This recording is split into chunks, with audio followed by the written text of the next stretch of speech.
Good morning students.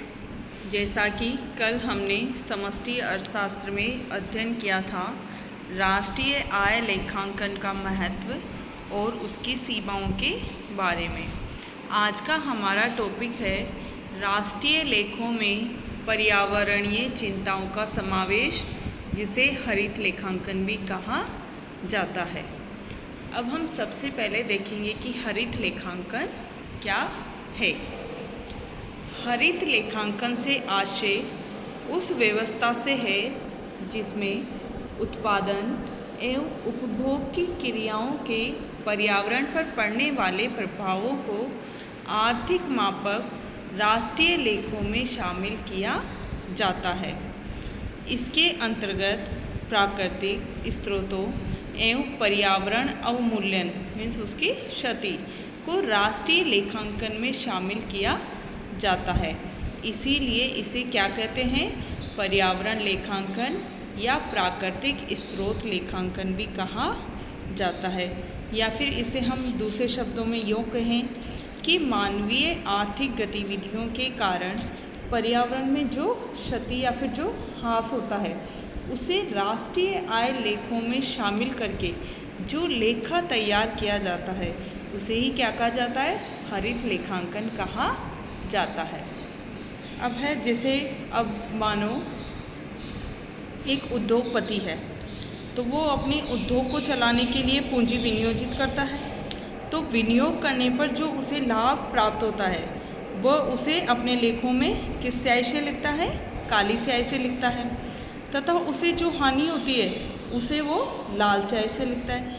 लेकिन वह अपने लेखों में उसने जो उद्योग में जो उत्पादन किया है उस उत्पादन से जो पर्यावरण को क्षति हुई है या ह्रास हुआ है उस पर वह किसी प्रकार का कोई ध्यान नहीं देता है। लेकिन जो आधुनिक अर्थव्यवस्था है उसमें मानवीय आर्थिक उत्पादन और उपभोग की गतिविधियों से पर्यावरण को जो भी क्षति या ह्रास होता है उससे उत्पन्न फिर होने वाले संकट और खतरों को भी किसमें शामिल किया जाता है, राष्ट्रीय आय लेखांकन में शामिल किया जाता है और उसे ही हरित लेखांकन कहा जाता है। जैसे मान लो फॉर एग्जांपल हम पेड़ों को काटते हैं, पेड़ों को काटकर हम फर्नीचर बनाते हैं, दरवाजे खिड़कियाँ, जो भी हम पेड़ों को काटकर लकड़ी से बनने वाले उत्पादन, तो हम जो भी हमने मान लो फर्नीचर बनाया, दरवाजे खिड़कियाँ, तो हम इनके जो मूल्य है उत्पादों का मूल्य उसे हम किस में जोड़ते हैं, राष्ट्रीय आय लेखांकन में जोड़ते हैं। इसी प्रकार से मान लो कोई फैक्ट्री है उसमें रासायनिक उद्योगों का उत्पादन हो रहा है तो रसायनों के उत्पादन का मूल्य तो हम राष्ट्रीय आय लेखांकन में जोड़ते हैं। लेकिन जैसे कि पेड़ों को काटने से जो हमारे पर्यावरण को क्षति हो रही है, जो ह्रास हो रहा है, और जो मान लो रासायनिक उद्योगों से जो पर्यावरण प्रदूषित हो रहा है, जहरीली गैसें, कई प्रकार के रासायनिक तत्व वगैरह, तो उनसे जो पर्यावरण संकट या पर्यावरण ह्रास हो रहा है उन सबको हम राष्ट्रीय आय लेखांकन में शामिल नहीं करते हैं। लेकिन जो हरित लेखांकन है उसमें इस पर्यावरण ह्रास को भी शामिल किया जाता है। इसीलिए राष्ट्रीय आय लेखांकन की इस व्यवस्था को हरित लेखांकन कहा जाता है।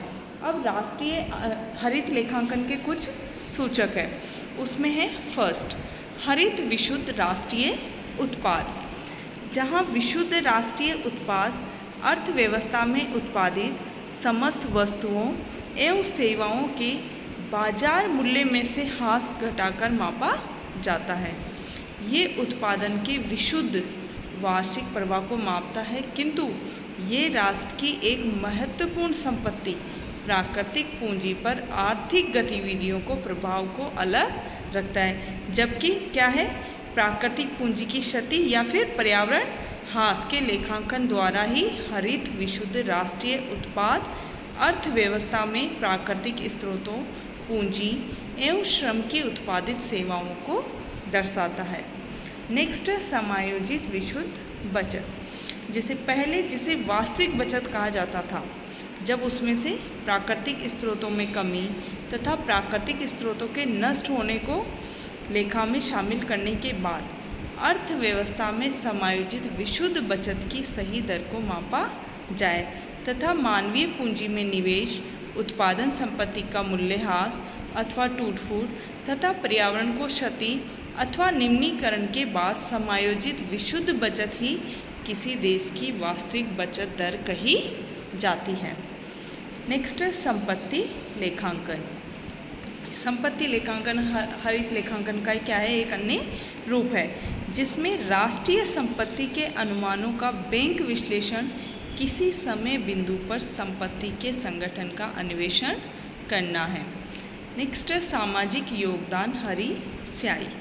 ये व्यवस्था सामाजिक दायित्वों के प्रति कंपनियों एवं निगमों की गतिविधियों के योगदान से पर्यावरणीय लाभ तथा उनकी प्राकृतिक संरक्षण गतिविधियों के योगदान के हिस्से का मूल्यांकन करता है। नेक्स्ट है पर्यावरण बोझ घटाने वाली हरी स्याही। पर्यावरण बोझ घटाने वाली हरी स्याही कंपनियों अथवा निगमों की उन गतिविधियों और प्रयासों का मूल्यांकन करती है जो पर्यावरण पर बोझ कम करने में सहायक होती है। अब है हरित लेखांकन के उद्देश्य।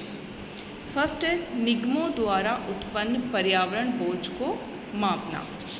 हरित लेखांकन का पहला उद्देश्य क्या होता है, व्यावसायिक निगमों द्वारा अपनी गतिविधियों से उत्पन्न पर्यावरण बोझ का मापन करना। नेक्स्ट है सामाजिक योगदान। यह व्यावसायिक निगमों द्वारा प्राकृतिक संरक्षण के लिए की गई गतिविधियों एवं उससे संबंधित खर्चों में परिवर्तन को मापने में सहायक होती है। नेक्स्ट है पर्यावरण बोझ को कम करने वाली हरी स्याही। इसका सूचक निगमों के समग्र पर्यावरणीय प्रभाव में कमी की मात्रा को चित्रित करता है। इसके अनुसार उत्पादन की मात्रा में वृद्धि जिसे पर्यावरण बोझ को कम करने की हरी स्याही पर नकारात्मक प्रभाव डालती है। नेक्स्ट है व्यापारिक गतिविधियों का लाभ। व्यावसायिक निगम वैश्विक पर्यावरण में सुधार के लिए अनेक प्रकार से योगदान दे सकते हैं और इसके द्वारा व्यापारिक गतिविधियों को लाभ पहुंचाया जा सकता है। इस प्रकार से ये थे हरित लेखांकन के उद्देश्य। Thank you.